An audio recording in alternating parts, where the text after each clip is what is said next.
के बाद एक बिल जो उन्होंने अभी संसद में पारित किया, जिससे उन्होंने दिल्ली के लोगों के जनतांत्रिक अधिकारों को पूरी तरह से कुचल दिया। इस ऑर्डिनेंस और इस बिल को समझने के लिए हमें थोड़ा सा पीछे जाना पड़ेगा कि ये ऑर्डिनेंस क्यों आया, ये बिल क्यों आया। थोड़ी सी आम आदमी पार्टी की हिस्ट्री समझनी पड़ेगी, 8-9 साल पहले पीछे जाना पड़ेगा। 2013 का साल था। अगले साल 2014 में अप्रैल के महीने में लोकसभा के चुनाव होने वाले थे। पूरे देश के अंदर 2013 में कांग्रेस को लेके बड़ी नेगेटिविटी थी। चारों तरफ ऐसे लग रहा था जैसे मोदी लहर चल रही है, मोदी लहर चल रही है।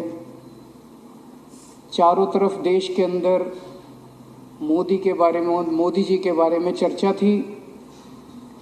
अचानक 4 दिसंबर 2013 को दिल्ली विधानसभा के चुनाव हुए। 8 दिसंबर को नतीजे आए और 8 दिसंबर को कुछ अद्भुत हो गया कि एक नई पार्टी जिसके पास ना 4 आदमी नहीं थे, 4 रुपए नहीं थे, कोई चुनाव लड़ने वाला नहीं था। सारे मीडिया ने, मेरे को याद है चुनाव के 48 घंटे पहले भी इन मीडिया वालों ने हमारा एक स्टिंग जारी किया था। और एक नई पार्टी की 28 सीट आ गई और उनकी सरकार बन गई। और 28 दिसंबर को उस सरकार ने शपथ ली और सरकार ने काम करना चालू कर दिया। तो जो पूरे देश में मोदी लहर चल रही थी, अब चर्चा चारों तरफ हो गई पूरे देश में आम आदमी पार्टी की। आम आदमी पार्टी कहाँ से आ गई? सारे देश में आम आदमी पार्टी की चर्चा। मेरे को याद है जनवरी के फर्स्ट वीक में टाइम्स ऑफ इंडिया के फ्रंट पेज के ऊपर हेडलाइन थी कि उन्होंने सर्वे कराया और आम आदमी पार्टी की 150 सीट आने वाली हैं। मतलब माहौल ये था, चारों तरफ लोगों को लग रहा था कि पता नहीं क्या करिश्मा होने वाला। आप सोच सकते हो मोदी जी के दिल पे उस टाइम क्या गुजर रही होगी। आदमी बेचारा प्रधानमंत्री बनने जा रहा है और एक अचानक पता नहीं एक छोटे से राज्य, आधे राज्य के अंदर एक नई पार्टी आई और उसने हंगामा शुरू कर दिया। हमारी सरकार 49 दिन ही चली, लेकिन उस 49 दिन को लोग आज भी याद करते हैं। उस 49 दिन में जो अभी कुलदीप कह रहा था, पूरे दिल्ली के अंदर भ्रष्टाचार खत्म हो गया। कम नहीं हुआ, खत्म हो गया। लोग बताते हैं, ये पंजाब जो हम जीते, पंजाब के ट्रक ड्राइवर जो दिल्ली आते हैं वो बताते हैं जी, चौराहों के ऊपर पुलिस वालों ने पैसे लेने बंद कर दिए। किसी भी डिपार्टमेंट के अंदर लोगों ने पैसे लेने बंद। हमने जारी किया था ना वो कि भाई अब कोई रिश्वत मांगे तो मना मत करना, उसकी सेटिंग कर लेना और रिकॉर्डिंग कर लेना। रिकॉर्डिंग मेरे को भेज देना और मैं उस अफसर को जेल भेज दूंगा। 32 अफसरों को जेल भेजा हमने 49 दिन में। दिल्ली के अंदर से भ्रष्टाचार खत्म हो गया।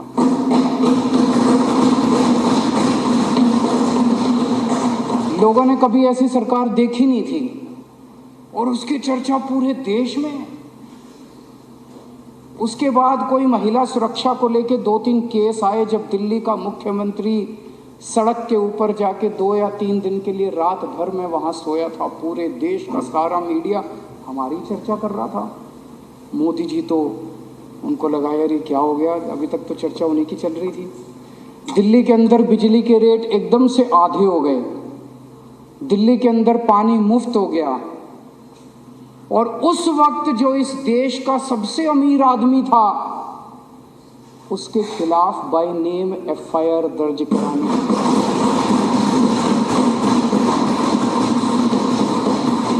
जिस आदमी का नाम लेने से ये सारी पार्टियां कांपती हैं, नाम लेने से, उसके खिलाफ FIR दर्ज कराई थी, मैंने नोटिंग करी थी। 49 दिन की सरकार थी। हमने इस्तीफा दिया, जो भी कारण रहे हमने इस्तीफा दे दिया। और उसके बाद इनको चैन की सांस पड़ी। अप्रैल का महीना आया, ये चुनाव लड़े और उसके बाद इनको पूरी, ये लोग जीत गए भारी बहुमत से। मोदी जी की जीत हुई और सारी तरफ हुआ मोदी इरा, मोदी एज, मोदी युग आ गया। इनको पूरी उम्मीद थी कि आम आदमी पार्टी अब खत्म हो गई है। मेरे को याद है अमित शाह का इंटरव्यू आजकल काफ़ी चलता है उसमें उनसे पूछा गया कि क्या आप केजरीवाल जी के साथ डिबेट करेंगे, तो उन्होंने कहा अगर 16 मई के बाद, 16 मई को नतीजे आए थे लोकसभा के, 16 मई के बाद अगर केजरीवाल जी राजनीति में कायम रहे, जिंदा रहे राजनीति में, तो मैं ज़रूर उनके साथ डिबेट करूंगा। उनको लगा कि अब आम आदमी पार्टी भी ख़त्म और केजरीवाल भी ख़त्म। पूरे देश के अंदर मोदी लहर थी, आंधी थी, तूफान था, भूचाल था मोदी जी का। मोदी जी महाराष्ट्र में चुनाव हुए, उसके बाद लोकसभा के बाद मोदी जी महाराष्ट्र जीत गए। हरियाणा में चुनाव हुए, मोदी जी हरियाणा जीत गए। झारखंड में चुनाव हुए, मोदी जी झारखंड जीत गए। फिर नंबर दिल्ली का आया। फरवरी 2015 में दिल्ली के चुनाव हुए और दिल्ली में 70 में से 67 सीट आम आदमी पार्टी।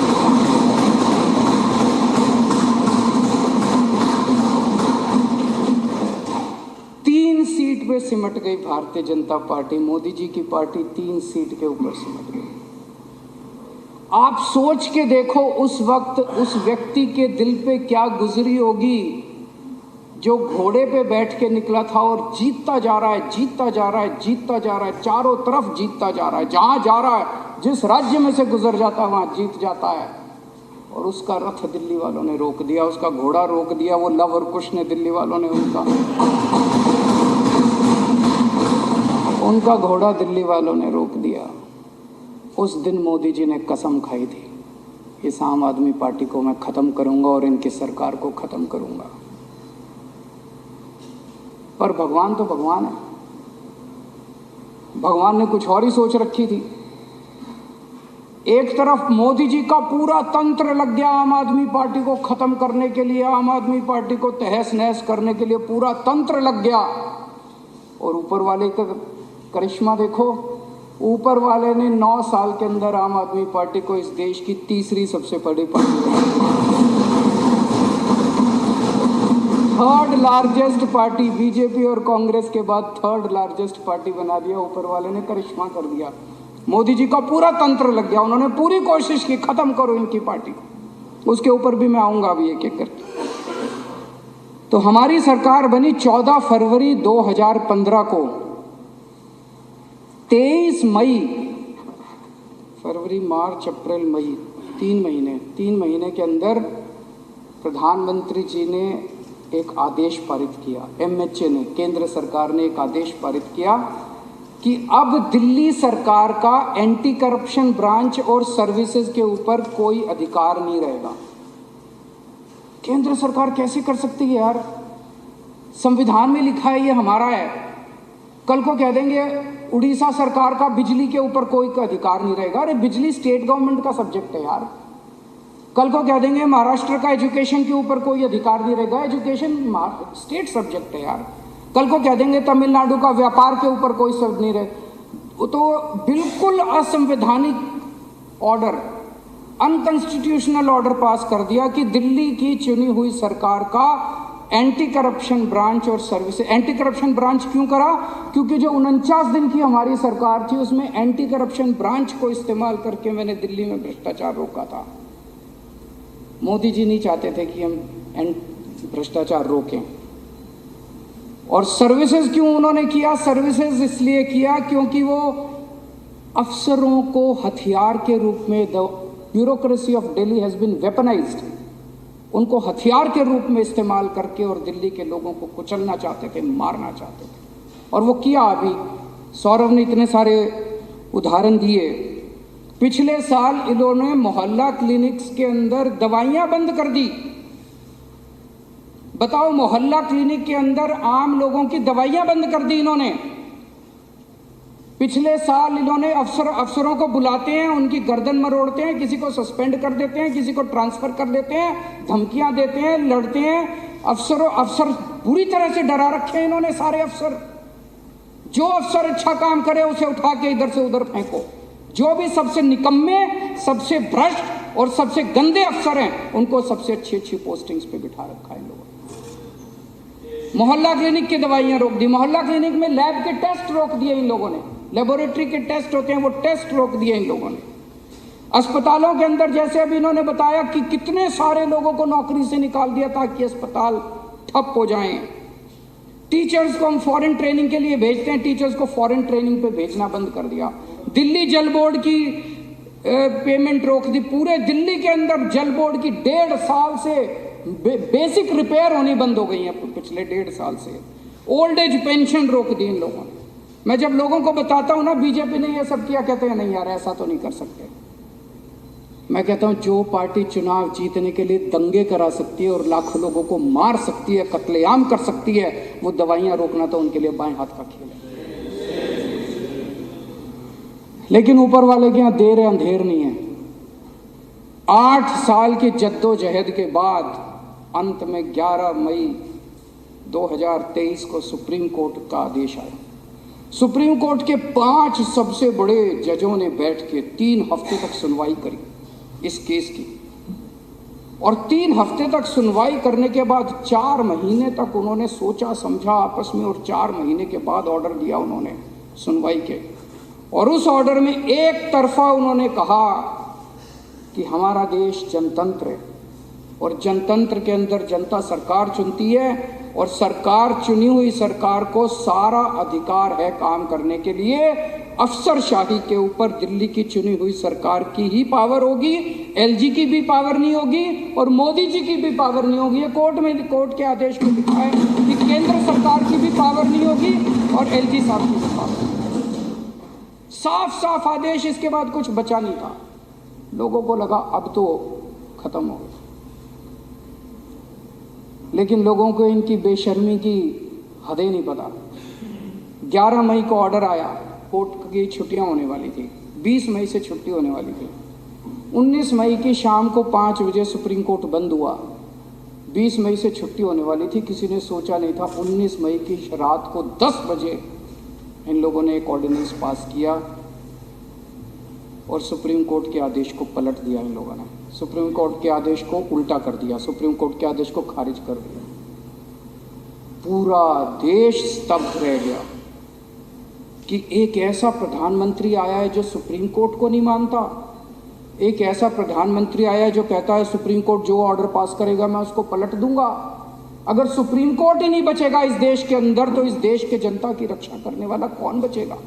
इस देश की जनता को न्याय कौन दिलाएगा? सारा देश स्तब्ध। मैं जहां भी जाऊं लोग कहें यार मोदी जी तो सुप्रीम कोर्ट को भी नहीं मानते, मोदी जी तो सुप्रीम कोर्ट को भी नहीं मानते, मोदी जी तो सुप्रीम कोर्ट का आदेश भी पलट। सारा देश स्तब्ध था।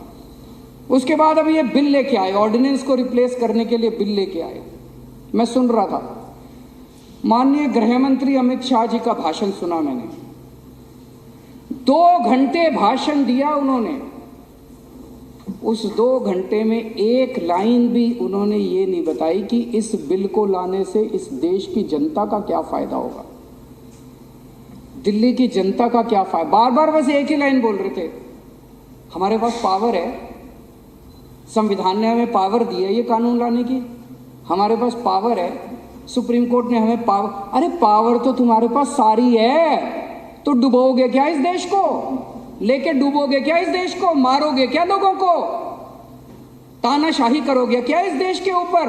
कत्लेआम करोगे क्या? लोगों का पावर तो सारी है तुम्हारे पास। इसी लोगों ने पावर दी है, एक दिन छीन भी लेंगे तुम्हारी पावर। ये जो power power power power power का नशा तुम्हारे अंदर हो रहा है। बस एक ही लाइन बोल, पावर है हमारे पास, पावर है हमारे पास, पावर है हमारे पास। पावर किस लिए दी है तुमको? पावर इसलिए दी है कि जनता का भला करो, पावर इसलिए दी है कि जनता के लिए काम करो, पावर इसलिए दी है कि लोगों को रोजगार दिलाओ, पावर इसलिए दी है कि सड़क दो, बिजली दो, पानी दो, जनता के लिए काम करो। पावर इसलिए नहीं दी कि जनता के अधिकारों को कुचल दो तुम, पावर इसलिए नहीं दी कि संविधान को कुचल दो तुम। एक चीज सोचने वाली है, इन लोगों को ऑर्डिनेंस क्यों लाना पड़ा? इन लोगों को ऑर्डिनेंस इसलिए लाना पड़ा क्योंकि अब इन्होंने दिल्ली नहीं पूरे देश के अंदर कत्लेआम मचा रखा है। जहां नॉन बीजेपी की गवर्नमेंट है, सबको 2 तरीके इन्होंने अपनाए हैं, 2 हथियार हैं इनके पास जिससे ये सरकारें गिरा रहे हैं। या तो पैसे देते हैं और या फिर ईडी सीबीआई छोड़ के उसको धमकी देते हैं, गिरफ्तार कर लेते हैं और फिर बेल तभी होती है जब वो अपनी पार्टी बदलता है, उसके बाद ही बेल होती है। इन्होंने दिल्ली में दोनों हथियार इस्तेमाल किए। अभी तक ये 9 राज्यों के अंदर प्रधानमंत्री जी अब एक ये नया घोड़ा लेके चले हैं। पहले भी एक घोड़ा लेके चले थे, अब जो रथ लेके चले हैं उस रथ में 3 घोड़े हैं, एक ईडी, एक सीबीआई और एक कैश।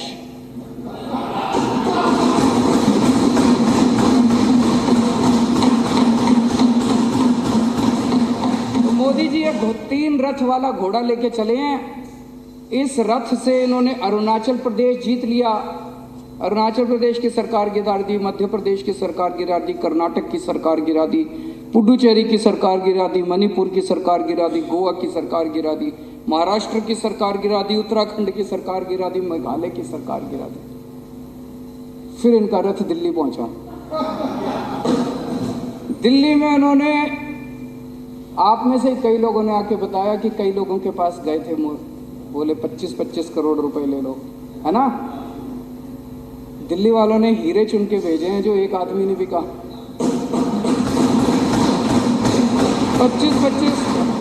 25-25 करोड़ में भी नहीं बिके, कोई नहीं बिके। फिर उन्होंने ईडी सीबीआई भेजी, सतेंद्र जैन को गिरफ्तार कर लिया, मनीष सिसोदिया को गिरफ्तार कर लिया। अभी हम महाराष्ट्र के अंदर तो खेल देख ही रहे हैं, जो जो पार्टी छोड़ के उनकी पार्टी में जा रहे हैं सबकी बेल होती जा रही है, सबकी बेल होती जा रही है, ईडी की सबकी। आज अगर मनीष सिसोदिया और सतेंद्र जैन अगर इनकी पार्टी में शामिल हो जाए, कल बेल हो जाएगी। कोई उन्होंने कुछ गलत काम थोड़ी कर रखा है, ये तो नौटंकी चल रही है। तो उनकी वो भी अब डटे हुए हैं कि तुम्हारी ईडी सीबीआई जो मर्जी कर लो, पूरी जिंदगी जेल में रख लो, लेकिन तुम्हारी पार्टी में नहीं आएंगे।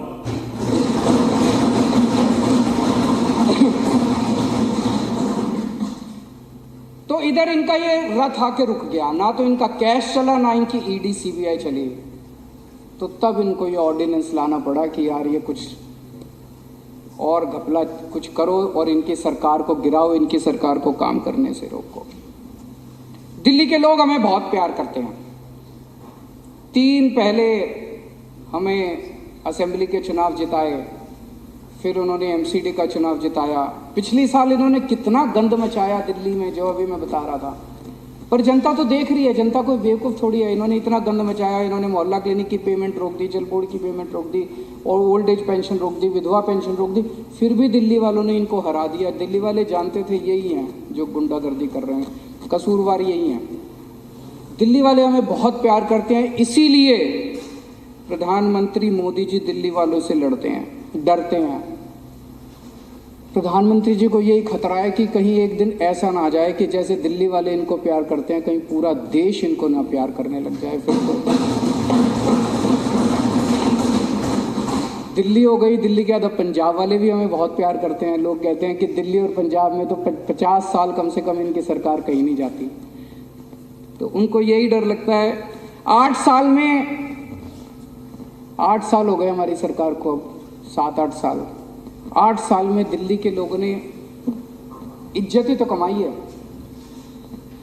पहले दिल्ली को लेके पूरे देश में क्या चर्चा होती थी? कॉमनवेल्थ घोटाला, सीएनजी घोटाला। पूरे देश में जब भी कोई दिल्ली वाला जाता था, अच्छा तू दिल्ली से आया, वही सीएनजी घोटाला, कॉमनवेल्थ घोटाला, ये घोटाला, वो घोटाला, घोटाले से जाने जाते थे। अब दिल्ली वाला पूरे देश में कहीं भी जाता है, लोग पूछते हैं अच्छा तुम्हारे बिजली के बिल 0 आते हैं, अच्छा तुम्हारे स्कूल इतने अच्छे हो गए, अच्छा तुम्हारे मोहल्ला क्लिनिक कैसे हैं, अच्छा तुम्हारे यहाँ इलाज।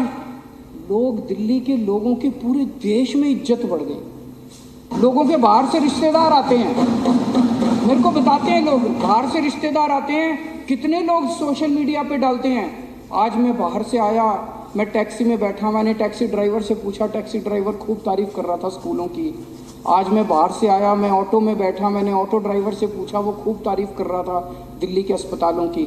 इतनी इज्जत दिल्ली के लोगों ने इज्जत ही तो कमाई है पिछले 8 साल के अंदर। इन्होंने हमारे इतने काम रोके, पूरी कोशिश कर ली। पिछले 8 साल से प्रधानमंत्री जी पर्सनली लगे हुए हैं हमारे सारे काम रोकने के लिए। उसके बावजूद भी हमने स्कूल ठीक कर दिए, मोहल्ला क्लिनिक बना दिए, अस्पताल अच्छे कर दिए, अस्पतालों के अंदर इलाज मुफ्त कर दिया, महिलाओं का किराया मुफ्त कर दिया, बिजली 24 घंटे कर दी, बिजली फ्री कर दी, पानी घर घर पहुंचा दिया, पानी फ्री कर दिया, तीर्थ यात्रा करा के ला रहे हैं बुजुर्गों को, कच्ची कॉलोनियों के अंदर इतना बड़ा सड़क बना रहे हैं, पानी की पाइपलाइन लगा रहे हैं, सीवर का नेटवर्क लगा रहे हैं। ओल्ड एज पेंशन आज सबसे ज़्यादा पूरे देश में दिल्ली के अंदर मिल रही है। सबसे कम महंगाई, ये मैं नहीं कह रहा, केंद्र सरकार का आंकड़ा कह रहा है, सबसे कम महंगाई आज दिल्ली के अंदर है, दिल्ली के लोगों के। और जगह जगह सड़कों का निर्माण कितने काम कर रहे हैं। मेरे को लगता है अगर सबसे ज़्यादा काम करने का कोई नोबेल प्राइज़ होता तो वो दिल्ली की जनता को, 2 करोड़ लोगों को मिलता। मुझे कई बार लगता है कि भगवान की कृपा है दिल्ली वालों के ऊपर कि इतनी सारी, इतनी शक्तिशाली शक्तियां हैं जो दिल्ली के कामों को रोकने की कोशिश कर रही हैं। लेकिन भगवान जब सारे दरवाजे बंद कर देता है तो एक खिड़की कहीं से खोलता है। हर जगह कभी ना कभी कोई खिड़की खुल जाती है और दिल्ली वालों के काम हो जाते हैं। हमारे पास क्या है? कुछ नहीं है।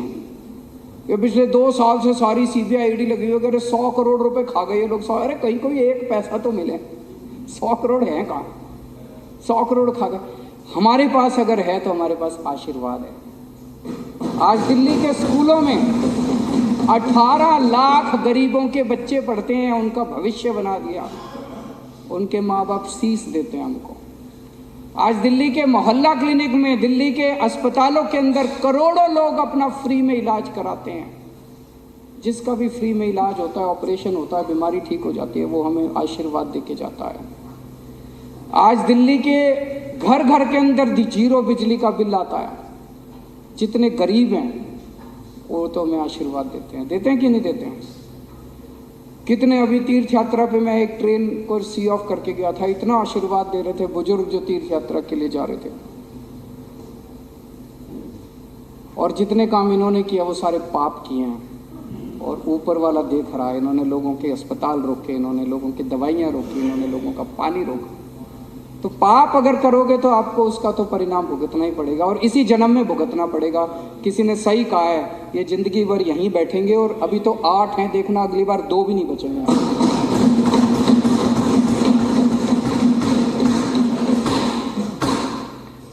मोदी जी दिल्ली वालों को हराना चाहते हैं।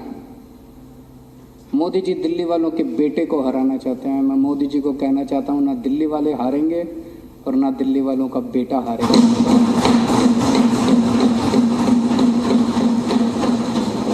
डट के मुकाबला करेंगे।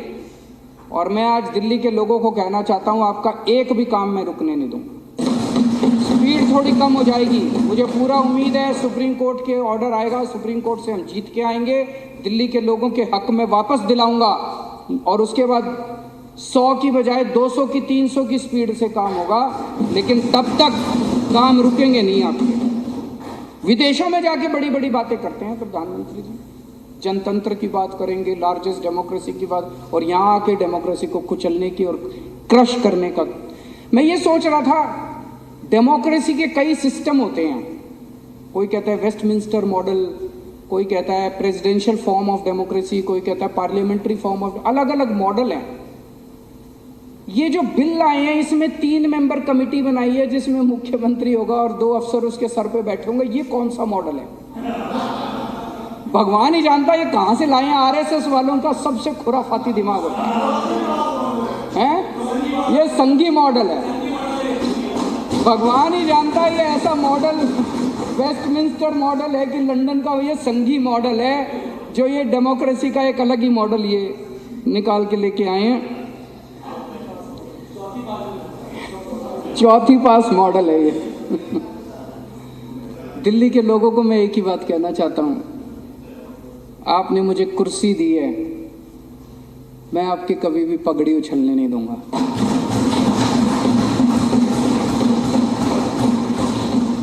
आपका कभी भी सर नहीं झुकने दूंगा। दिल्ली के कभी कोई काम में रुकने नहीं दूंगा।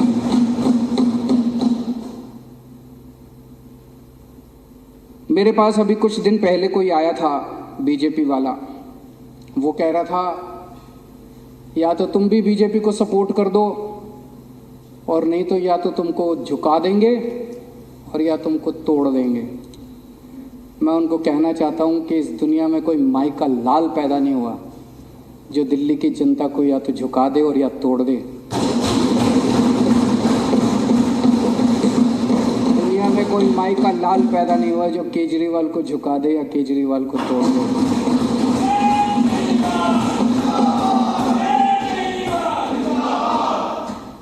अभी मैं लाल किले से भाषण दिया, प्रधानमंत्री जी ने, वो कह रहे थे कि अब हम 1000 साल आगे का एक वो नींव रख रहे हैं, कुछ भैया 1000 साल ऐसा कुछ कहा था उन्होंने, 1000 साल की नींव रख रहे हैं। तो 1000 साल का अगर मॉडल यही है कि देश का एक प्रधानमंत्री होगा, 32 गवर्नर होंगे और वो प्रधानमंत्री दिल्ली में बैठ के और उन 32 गवर्नर के जरिए पूरा देश चलाएगा, तो मैं प्रधानमंत्री जी को कहना चाहता हूं कि 1000 साल तो क्या 5 साल भी आपका ये मॉडल 140 करोड़ लोग मिलके इस मॉडल को चलने नहीं देंगे आपका। हमने आज़ादी केवल अंग्रेज़ों को भगाने के लिए नहीं पाई थी। इस देश के लोग सरकार चुनेंगे, आप उस अधिकार को छीन नहीं सकते, आप जनतंत्र को कुचल नहीं सकते। केंद्र में भी सरकार लोग बनाएंगे, राज्य में भी सरकार लोग बनाएंगे, पंचायत में भी सरकार लोग बनाएंगे और म्यूनिसिपैलिटी में भी सरकार लोग बनाएंगे। आप अगर सोचो कि आप प्रधानमंत्री बनके और गवर्नरों के जरिए और लेफ्टिनेंट गवर्नर के जरिए पूरा देश चलाओगे तो 140 करोड़ लोगों का सामना आपको करना पड़ेगा। 1000 साल तो क्या 5 साल भी आपका ये मॉडल नहीं चलने वाला। और मेरा दिल कहता है आने वाले लोकसभा चुनाव के अंदर 7 सीटें दिल्ली में बीजेपी हार रही है और ये वाला चुनाव दिल्ली को पूर्ण राज्य दिलाने के मुद्दे के ऊपर ये वाला चुनाव